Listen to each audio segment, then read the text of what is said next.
दुख का कारण। दिनेश ने अपने जीवन भर पाई जोड़ जोड़कर बड़ी हसरतों से एक आलीशान घर बनवाया था। इस घर से दिनेश का बहुत ज्यादा लगाव था। वह घर की जी जान से देखभाल करता था। छोटी मोटी टूट फूट आए तो उसे तुरंत दुरुस्त करता था।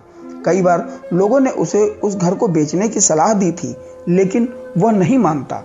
बहुत लोगों ने उसे बहुत अच्छी कीमत पर उस घर को भी मांगा, लेकिन वो फिर भी नहीं माना। उसका खुद का बेटा भी अच्छी कीमत मिलने से उसे उस घर को बेचने के लिए तैयार था, लेकिन दिनेश कभी भी उस घर को छोड़ने के लिए तैयार नहीं था। उसे जीवन में किसी भी और वस्तु से इतना लगाव नहीं था जितना उसे अपने घर से था। दिनेश कहता था कि वो घर घर नहीं, उसका अभिमान है। एक दिन दिनेश घर से बाहर गया हुआ था। जब वह लौटा तो उसने देखा कि उसके घर के सामने बहुत भीड़ इकट्ठा है। वह दौड़ते हुए गया तो उसे बहुत बड़ा सदमा लगा, क्योंकि शॉर्ट सर्किट से उसके घर में आग लग गई थी।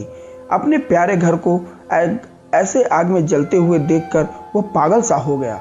उसे समझ में नहीं आ रहा था कि अब वह क्या करे। उसने सोचा कि अगर उसका घर नहीं रहेगा तो वह भी जिंदा नहीं रहेगा। वह भी उसी जलते हुए घर में अपनी जान दे देगा। अपने दुख में जब दिनेश जलते हुए घर की तरफ बढ़ा, तभी उसे वहां मौजूद एक आदमी ने उसे रोक लिया और दिनेश से कहा कि क्यों बेवजह अपनी जान देना चाहते हो। अब यह घर तुम्हारा नहीं है। एक दिन पहले ही तुम्हारे बेटे ने इस घर को किसी के हाथ बेच दिया था। जैसे ही दिनेश को इस बात का पता चला, उसका सारा दुख छूमंतर हो गया। अब दिनेश भी वहीं बाकी लोगों की तरह खड़े होकर उस घर के जलने का तमाशा देखने लगा।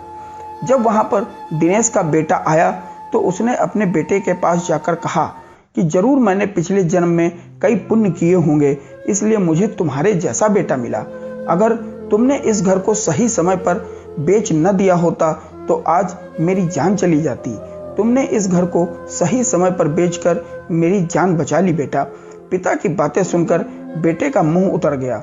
उसने बड़े दुख के साथ कहा कि पापा, इस घर को मैं बेचने के लिए जरूर गया था, लेकिन अभी इस घर का सौदा पक्का नहीं हुआ था।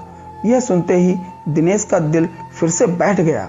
वह अपना सर और छाती पीट पीट कर रोने लगा और कहने लगा कि मैं बर्बाद हो गया।